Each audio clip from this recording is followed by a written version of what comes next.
For the safety of your smile, use Pepsodent twice a day. See your dentist twice a year.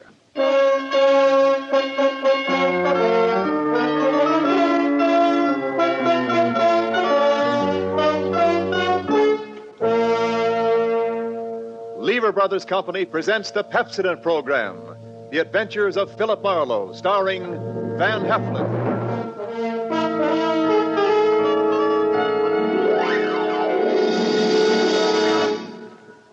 Pepsodent presents Philip Marlowe, Hollywood's famous private detective created by Raymond Chandler. Philip Marlowe, tough, cynical private eye of Murder My Sweet, the sardonic, case-hardened detective of The Brasher Doubloon, The Lady in the Lake, and The Big Sleep. You've seen him in action in all of those top-flight mystery pictures. Now, in order that you may continue to enjoy this exciting mystery series, Pepsodent brings you The Adventures of Philip Marlowe on the air with a cast of noted radio players, and starring MGM's brilliant and dynamic young actor, Van Heflin.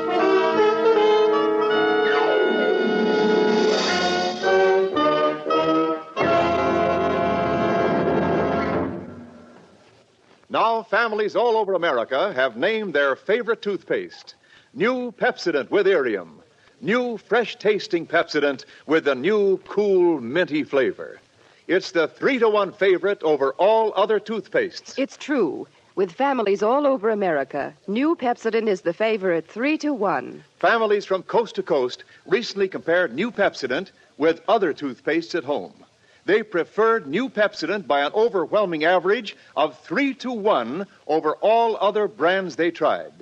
These families, 3-to-1, said new Pepsodent tastes better, makes breath cleaner, makes teeth brighter. Yes, families 3-to-1 say new Pepsodent tastes better, makes breath cleaner, makes teeth brighter. Get new Pepsodent toothpaste for your family right away.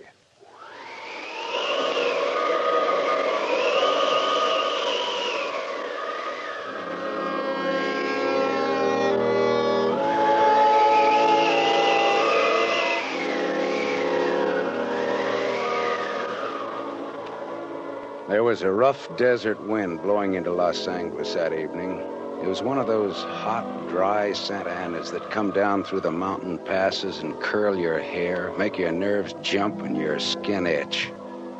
On nights like that, every booze party ends up in a fight, and meek little housewives feel the edge of a carving knife and study their husbands' necks. Anything can happen when the Santa Ana blows in from the desert.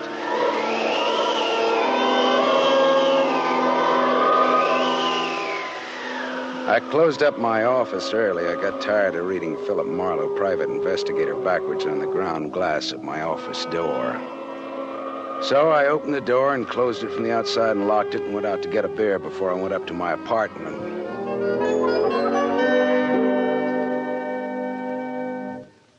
Filler up again, Mr. Marlin? Marlowe. Marlowe. Marlin is a fish. Yeah, I know. Hey, you bartender. Give me another ride. Drunk again. What'd you expect in this business? Autograph hounds? Make it snappy, you hear? Be right with you, sport. I gotta draw this man a beer. Crying out loud, these stumble bums who come in here. You got another customer, Bacchus? Hey, Bud. You seen a lady in here lately? A lady? Tall, good-looking, brown hair, a print bolero jacket, and a blue silk dress. No, sir. No, sir. Nobody like that's been in. All right, straight scotch, fast. I left my engine running out there. Yes, sir. Yes, sir. This slick-looking, sarcastic guy stepped up to the bar and drank his scotch whole. And he stopped. The drunk was grinning at him. And then, without changing his grin, the drunk swept a gun from somewhere so fast it was just a blur coming out. Made a couple of hard snaps, and a little smoke curled. Very little. All right, you other guys. Don't move. So long, Waldo. All right, don't move, you two. Poor Waldo. But I made his nose bleed. So long, boys. Drink up. All right, get on that phone, kid. I'll get his license number. Holy smoke. Holy smoke. Too late. Drove away with this dead guy's car. Maybe he ain't dead. He's dead, all right. Where's your phone? This is for the police.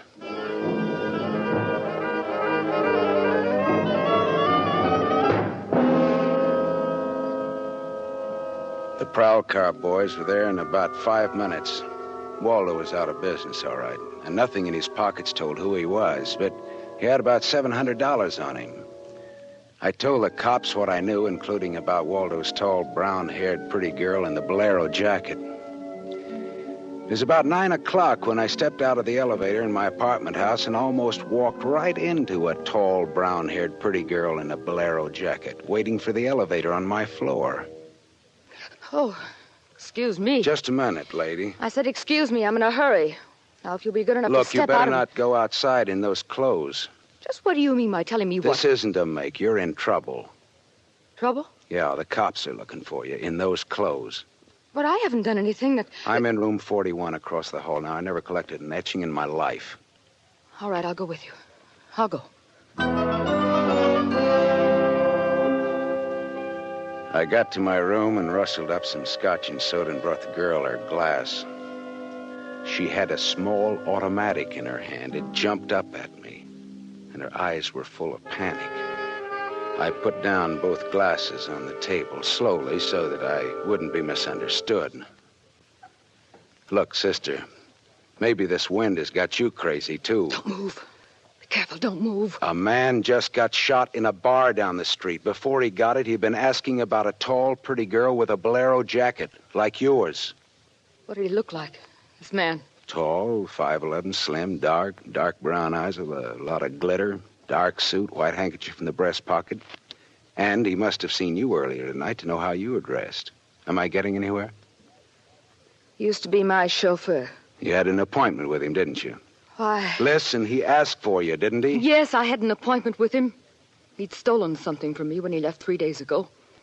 I was going to buy it back from him. Why didn't you tell the police? I couldn't tell them. It was valuable, wasn't it? Valuable enough for Waldo to steal? $15,000. Oh, it's peanuts. But it wasn't the value. It meant something to me. The man I love gave it to me, and now he's dead. He was a flyer shot down over Germany. I'll go back and tell my husband that. He probably hired you. He did? Well, how much is he paying me? And, where is this husband of yours? He's at a meeting. This late at night? He's a very important man. He's a hydroelectric engineer. I'll have you know that my husband is one of the... Skip it. I'll take him out to lunch sometime and have him tell me himself. And about Waldo, whatever he had on you is dead stock now, like Waldo himself. You mean he's dead? Waldo is dead? Yes, sister, he's dead. Dead. Lady, he is dead. Oh. Now scream and I'll give you 2 black eyes. I'm not going to scream. Who would that be? There's a dressing room behind that door. Hide there. Now, don't argue with me. Do it. All right.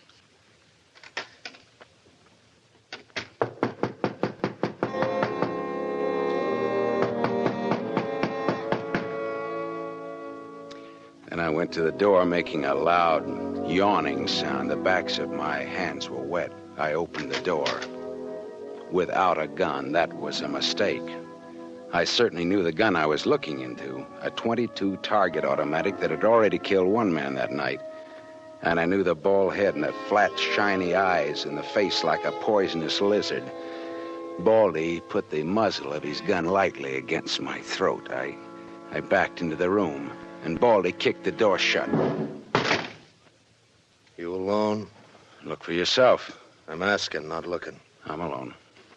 You and that dumb bartender saw me dust off Waldo. What did Waldo do to you? Who's asking? Just making conversation. He stooled on me on a bank job we did together. Got me 4 years in Michigan pen. How is he? Dead. I'm still good, drunk or sober. Tell me why I came here, pal. You heard the barkeeper and me talking. I told him my name, where I lived. That's how, pal. I said why. Skip it. The hangman won't ask you to guess why he's there. Oh, you're pretty tough at that, ain't you?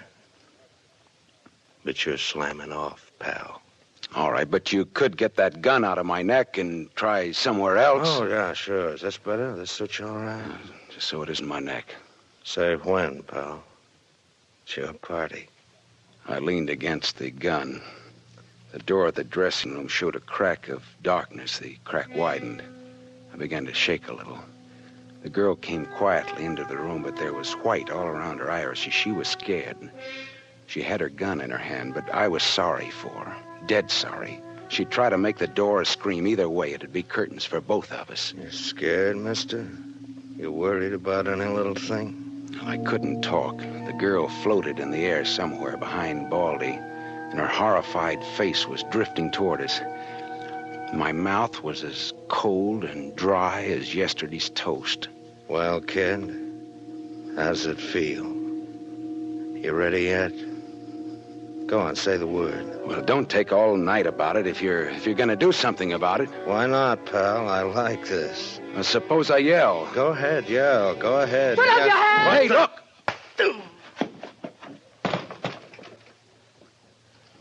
Oh, Thanks, sister. Thanks. That buys me. Everything I have is yours now and forever.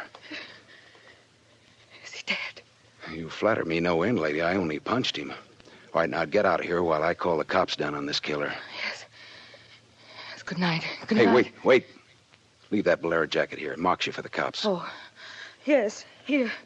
Okay. See you again? Why? Oh, I don't know. No, I guess not. After all, who am I to be the rival of a dead flyer? I'll see that the police get Jesse James here. Good night, lady.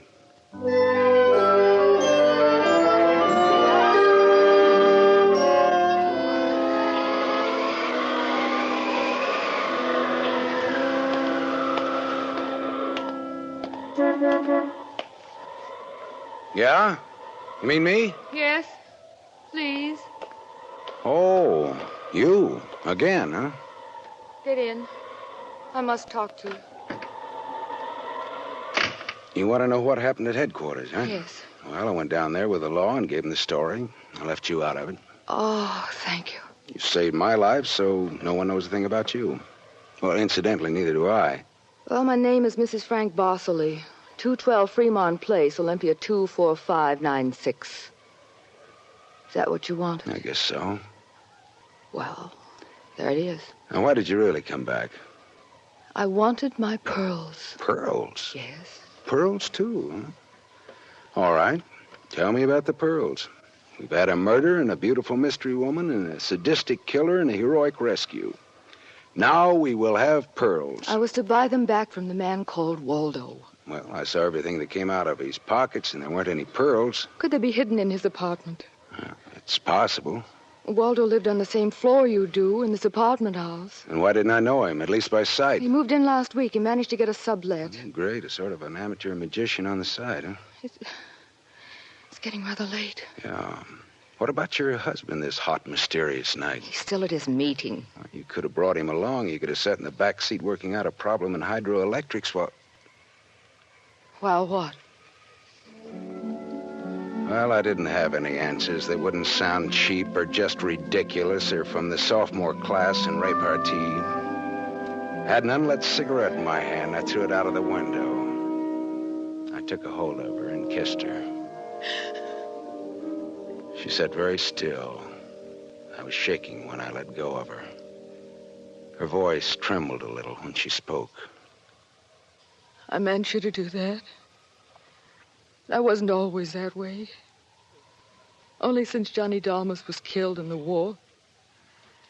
He gave me those pearls. 41 of them perfectly matched with a diamond propeller clasp.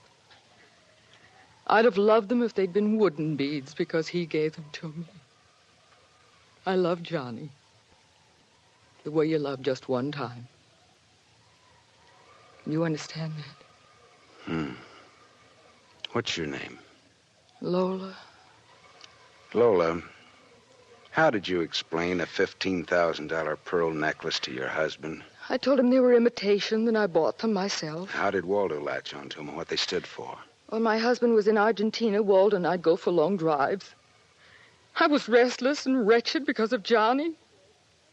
Sometimes Waldo and I had a little drink together, but that's all. But you confided in Waldo about those pearls. I was a fool. And when your husband came back, Waldo stole the pearls and offered to sell them back to you, or he'd tell Papa, huh? I was a fool. And now you think the pearls are upstairs in Waldo's apartment? I suppose it's a lot to ask. No, sweetheart, huh? I've been paid. I'll go look. Wait here, huh?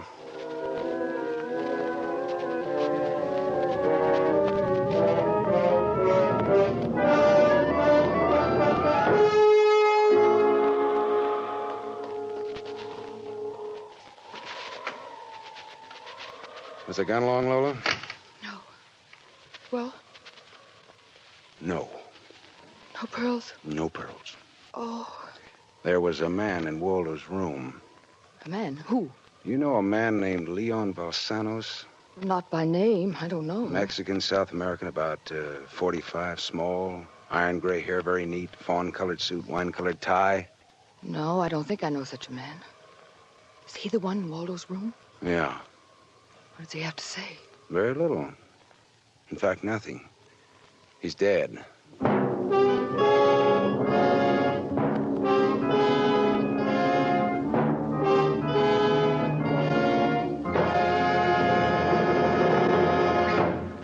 You are listening to The Adventures of Philip Marlowe, starring Van Heflin, with music composed and conducted by Lynn Murray. Yes, families all over America have named their favorite toothpaste. New Pepsodent with invigorating Irium foam. New, fresh-tasting Pepsodent with a new, cool, minty flavor. It's the 3-to-1 favorite over all other toothpastes. It's true. With families all over America, new Pepsodent is the favorite 3-to-1. The Farrell family of Evergreen Park, Illinois, preferred new Pepsodent on every single count. The Farrells say new Pepsodent tastes best of all, makes breath cleaner, makes teeth brighter.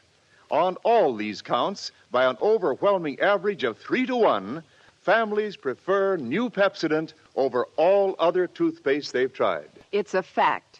Families 3-to-1 say new Pepsodent tastes better, makes breath cleaner, and makes teeth brighter. Remember, this is not just our opinion. It's the honest conviction of the Farrells and other families who compared new Pepsodent with other toothpastes they had at home. Get new Pepsodent, the only toothpaste containing Irium. Get it for your family without delay.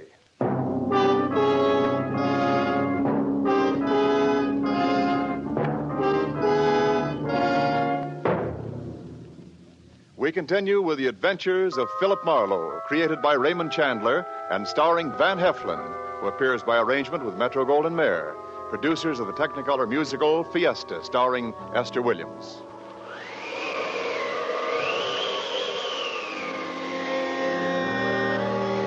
I sat with Lola Barsley in her car listening to that jittery, infuriating desert wind gallop around in the midnight streets. I just told her about the Latin-looking man I'd found in Waldo's room in a very dead condition. I held her hands until they stopped trembling. Then I gave her the few remaining details. He had a gun in a shoulder holster, but someone had strangled him before he could use it. Someone? Waldo? Maybe. You see that convertible coupe 2 cars ahead of us? It's been there for hours. It was there before I parked here to wait for you. Leon, the man in Waldo's room, came in that car, but according to the key containers he carried, that isn't his car. Whose car is it? Does it matter? Well, it belongs to a lady according to the tag on the keys. A lady? Well, anyway, a woman, if you're going to split hairs. Eugenie Kolchenko. In West Los Angeles? Never heard of her. Uh-huh. All right, well, you go home now, huh? What are you going to do? Drive that flossy convertible around, wave at my friends, impress people. You run along now. Me, I've got another date.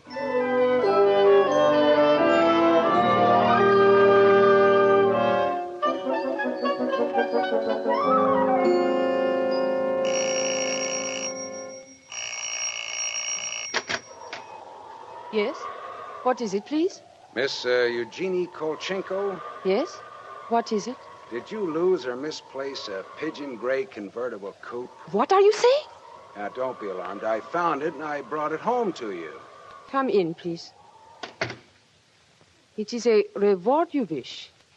Shall we say... Snap out of it, Dragon Lady. Who was he? Who was who? The little guy, Leon. You loaned your car to. He's dead. Who was he? Oh, no. Oh, yes. Eugenie. Darling, come here, please. What's the matter, honey? Who is this man? I came about Miss Kolchenko's car. What about her car? The gentleman who borrowed it couldn't return it on account of he isn't alive. He's dead. Darling, he's dead. Well, that's putting it more bluntly, of course. Dead, huh? Completely. Who are you? Philip Marlowe, private investigator. My card. Mm-hmm. You told the police yet? Never do at once what can be deferred pending negotiations. Aesop. I might negotiate. Oh, peachy. What do you know, Marlowe? A man named Waldo was shot in a bar tonight. I happen to have the inside as to who he was, and when I visited his apartment tonight, I found this Leo Balsanos dead. He wouldn't have had $500 in 20s on him, would he? No, but this Waldo had over $700 on him when he was killed at that cocktail bar, mostly in 20s. Is there a basis there for negotiations yet? Very well, Marlowe. I'm a married man. There were certain unpaid bills for some stuff Miss Kolchenko here had charged to my account. But you told me I might charge to your account. All right, so I wasn't very bright. That might be the understatement of the decade, but go on. I had the unpaid bill safely in my briefcase. Somehow this Waldo had a chance to steal the briefcase. I hired Leon and gave him $500 to buy back those bills from Waldo. Instead, Waldo took Leon's dough and was forced to kill Leon in the process. And then he went out to keep another date and accidentally walked into an old pal hostile enough to blow him down. And someone still has those bills.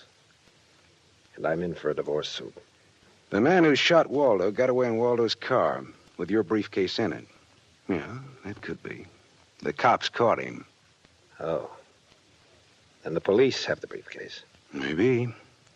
But the police are interested in solving crime, not in tossing mud for the benefit of sensation eaters. Look, I've got a friend or two at headquarters. Let me see what I can do. It's worth $500 to me. Well, then that's what it'll cost you. Well, good luck. And, thank you, Mr. Marlowe. Philip Marlowe, remember? My name is Frank Barcelay.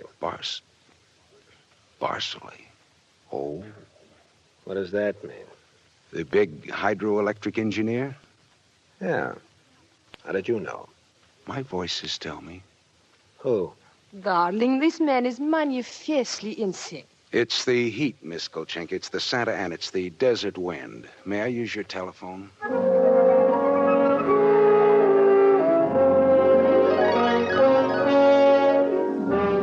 Someday I must tell you about Ibarra. Salt of the earth Ibarra, detective lieutenant over at Central Homicide. I phoned Ibarra from Miss Kolchenko's house and told him where he could find a well-dressed cadaver named Leon and furnished a few small details. I gave Ibarra time to check my tip, and then I went down to see the good lieutenant and told him why I'd been up in Waldo's room, only to find Leon instead of a certain lady's string of pearls. Pearls, eh? Well, I thought Waldo might have them up there. Whose pearls were they? A lady's. Go on. Or they might have been in Waldo's car that Waldo's killer drove away in. Yeah. Oh, what, yeah? They might have. Also a batch of unpaid bills charged to the account of a certain Frank Barcelay? Yeah. Uh-huh. Well, now, the police aren't interested in domestic scandal. They want to prevent or to solve crime, right?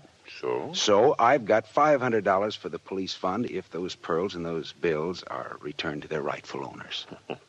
Quit your kidding. No, it's a valuable necklace. Yeah. There's your necklace. That's it. 41 pearls, perfectly matched diamond propeller clasp. That's it. That's the one. Take it away, Marlowe. On the level? Just tell me straight what it's all about, all I ask. Sure. Well, this Waldo was blackmailing a wife with the pearls and her husband with the bills, a guy by the name of Barcelay. Well, Barcelay sent Leon to get the bills from Waldo. Instead, Waldo killed Leon, then stepped out and happened to get shot by that guy at the bar. Now, if Barcelay's name stays out of the paper, I get $500, and that goes to the police fund. We'll keep him out. Well, now, I'm not in this case for money. I just want to get back the bills and the pearls. As you say, Marlowe, the police aren't in business to sling mud. Well, you can deliver the pearls to the lady yourself if you like. No, She no, lives no, at... No, Marlowe. You better take them to her. You see, except for the diamond propeller clasp on them, they're phony. Phony, but... All but the clasp, Marlowe. All but the clasp.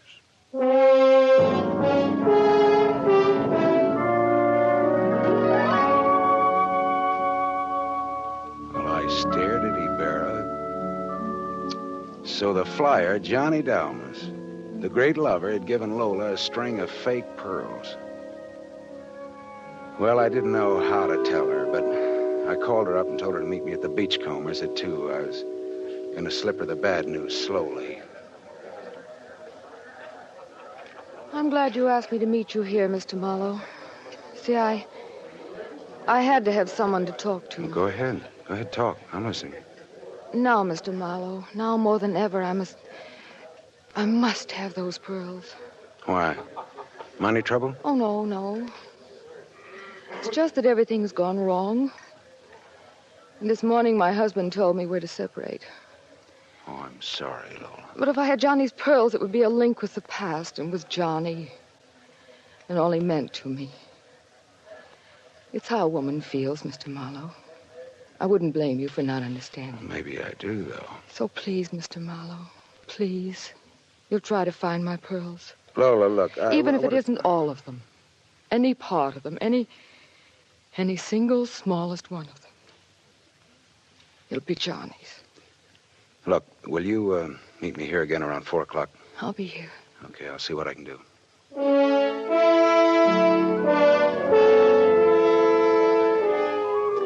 There was only one earthly decent thing I could do.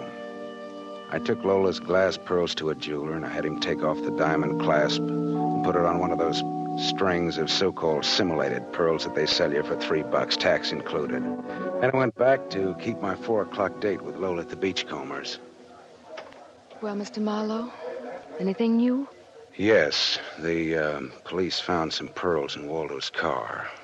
They found my pearls? No, not exactly. Not exactly? Well, Waldo was getting set to gyp you, Lola. He had the diamond clasp of your necklace attached to a string of cheap imitations. And then he sold the real pearls. Oh, how...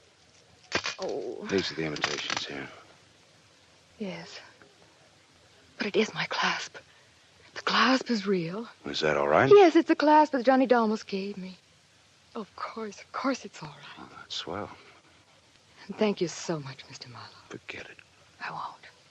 Not ever. Well, is this goodbye? Yeah, I think so. You'll never get over Johnny Dalmas, Lola. If anybody ever bothers you again, though, well, let me know. Name's Philip Marlowe.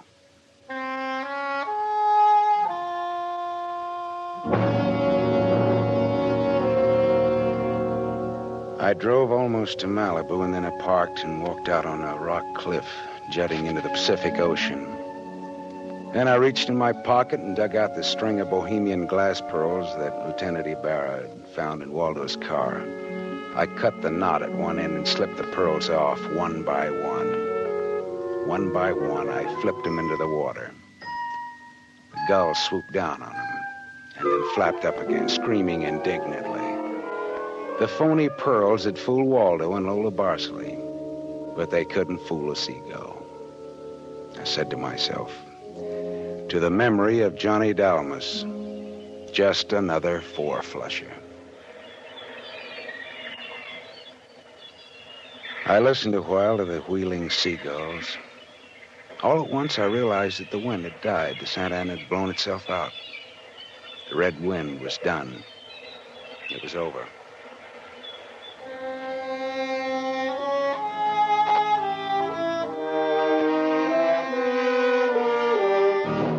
You have just heard Van Heflin, starring in the first of a new mystery series, Raymond Chandler's The Adventures of Philip Marlowe, brought to you by the Lever Brothers Company, makers of Pepsodent. Have you tasted the new Pepsodent toothpaste? Its lingering, minty flavor is so fresh and inviting, families prefer it by an overwhelming average of 3-1 over all other toothpastes in a recent nationwide test. They said new Pepsodent tastes better, makes breath cleaner, and makes teeth brighter. Remember, new Pepsodent gives you more invigorating irium foam. It sweeps dulling film away. No wonder it's the 3-1 favorite with families all over America. Get new Pepsodent with irium for your family right away. Tonight's story on the adventure of Philip Marlowe was based on Red Wind, written by Raymond Chandler, creator of Philip Marlowe, the screen's most famous private detective. It was adapted for radio by Milton Geiger. Heard with Van Heflin was Lorene Tuttle as Lola Barceley.